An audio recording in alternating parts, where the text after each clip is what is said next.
Kavir's pieces are made out of neoprene, nylon, and spandex, and meant to be worn like strapless underwear that's taped below your belly button and to your tailbone. We tried to create a garment that was super low profile, but like the max amount of coverage. Claire Warden is an intimacy coordinator based in Brooklyn. That means she helps choreograph scenes that involve sex or nudity and ensures that actors feel comfortable. She says there's a big demand among actors for reliable coverings like Kavir's instead of the makeshift ones that wardrobe departments often scramble to put together. What it's done is given them something that is custom fit to their body, that allows them to do the scary, vulnerable stuff. Actor Matthew Bishop used one of Kavir's pouches for his nude scenes in American Horror Story. He says they made his job easier. It's not meant to be noticed by the actor. I kind of forgot about it once I left wardrobe, and it made the scene really seamless for me. Shapiro and Smith said they're designing a fourth garment right now. Chances are you won't see it anytime soon. Precious Fondren, WNYC News. Support for WNYC comes from Apple Original Films presenting Killers of the Flower Moon from director Martin Scorsese, starring Leonardo DiCaprio, Robert De Niro, and Lily Gladstone. Academy Awards eligible. Rated R. More at fyc.apple.com. The Marketplace Morning Report is coming up next, and then in 10 minutes at 9 o'clock, it's the BBC NewsHour. Let's check in with London to see what they're working on. Good morning, BBC. Good morning, WNYC. I'm James Menendez. Today on NewsHour, we'll hear from Senegal in West Africa, where the opposition is demanding an immediate presidential election following a court ruling that attempts to postpone it were unlawful. Also, how Paul McCartney recovered his long-lost bass guitar after more than 50 years. That's BBC NewsHour at 9 on WNYC.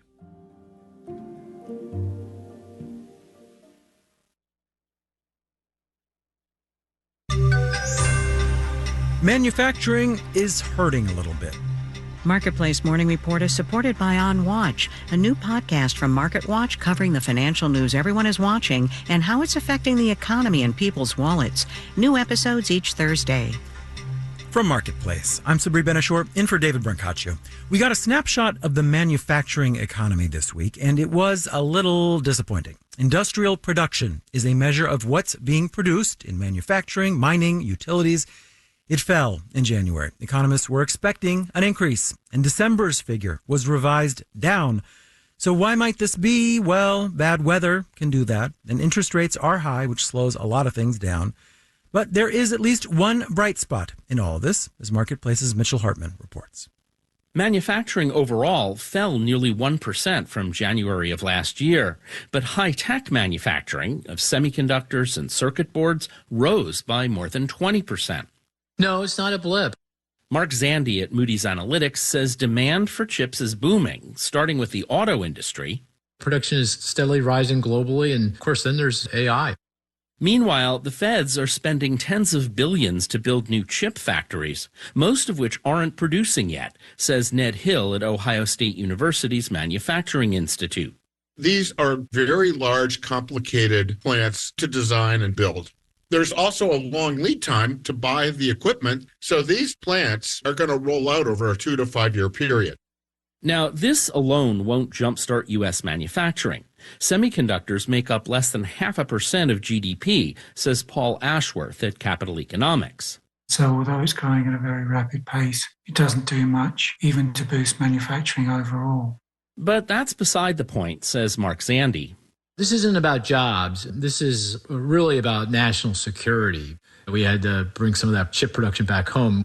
Right now, most semiconductors are produced in Taiwan, and they're crucial for everything from defense equipment to personal computers. I'm Mitchell Hartman for Marketplace.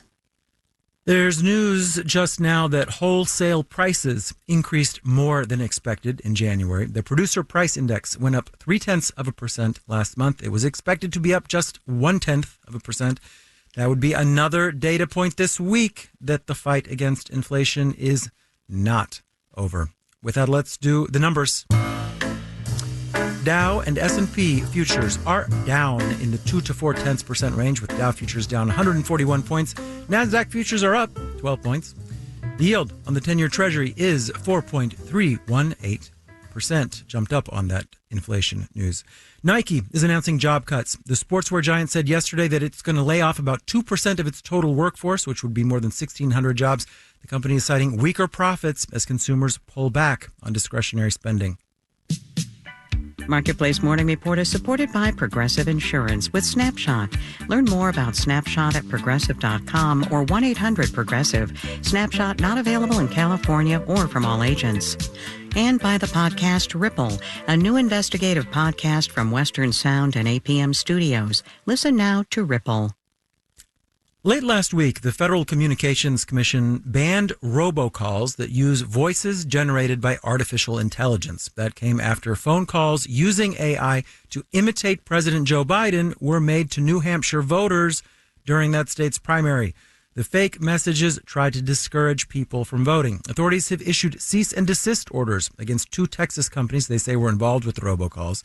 For more on this, we're joined by Wasim Khalid, CEO and co-founder of Blackbird AI, a firm that uses AI to spot and fight disinformation campaigns.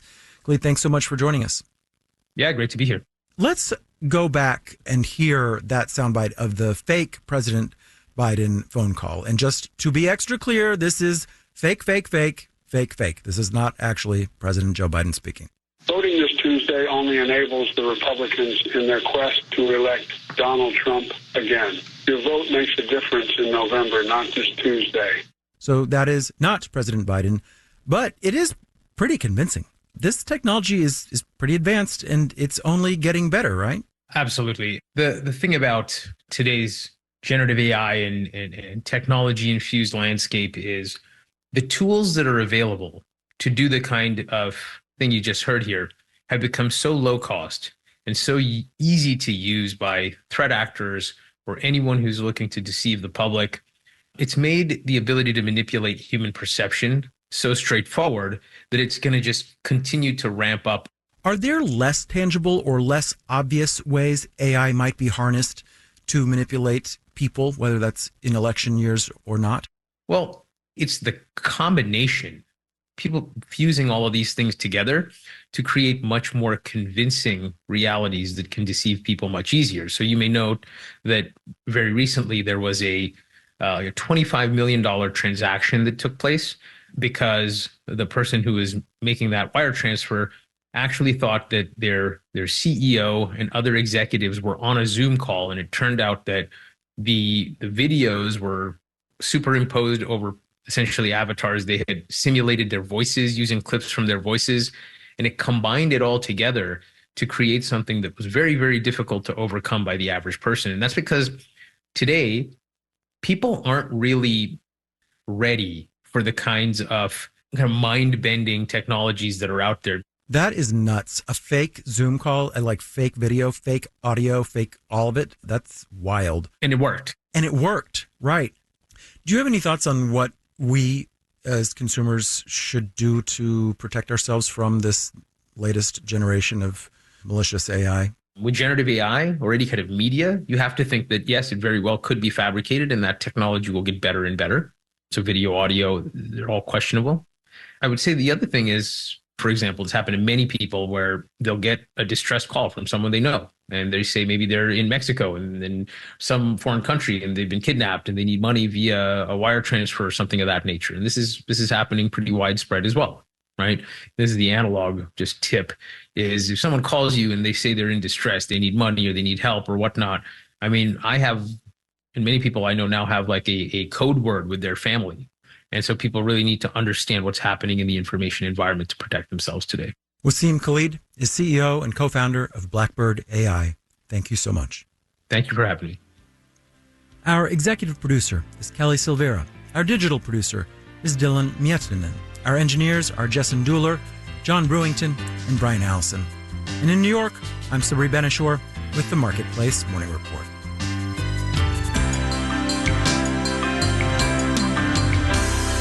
From APM, American Public Media.